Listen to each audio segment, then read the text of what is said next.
নমস্কার বন্ধুরা, আজকে আমি ডিম ভুজিয়ার জন্য আদা রসুন একসাথে বেটে নেব। আদা রসুন বাটা হয়ে গেছে, ঢেলে নিয়েছি। পেঁয়াজ বেটে নেব। এবার কড়াইতে তেল দেবো।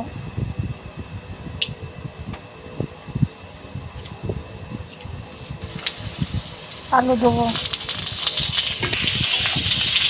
দিয়ে একটু নাড়বো। এবার পেঁয়াজ বাটাটা দেবো, রসুন আদা বাটা দিয়ে দেবো, হলুদের গুঁড়ো দিয়ে দিয়ে ভালো করে নাড়বো। নুন,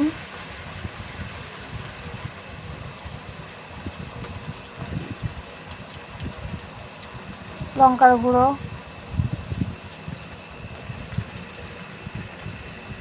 মিট মশলা, জিরের গুঁড়ো দিয়ে সব একসাথে ভাজবো।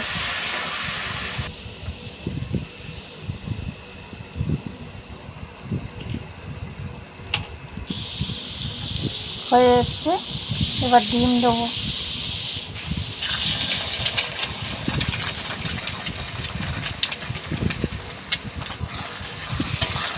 দিয়ে ভালো করে নেড়ে নেবো।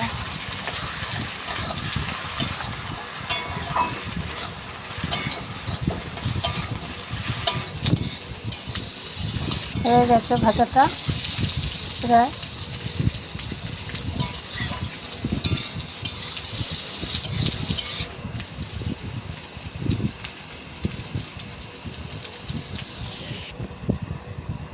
এবার গরম মশলা দেবো। হয়ে গেছে, গরম মশলা দিয়ে নামিয়ে দেবো। গরম ভাতের সাথে খুব ভালো লাগে খেতে। হয়ে গেছে আমাদের ডিম ভুজিয়া। আপনারাও করে খাবেন, খুব ভালো লাগে।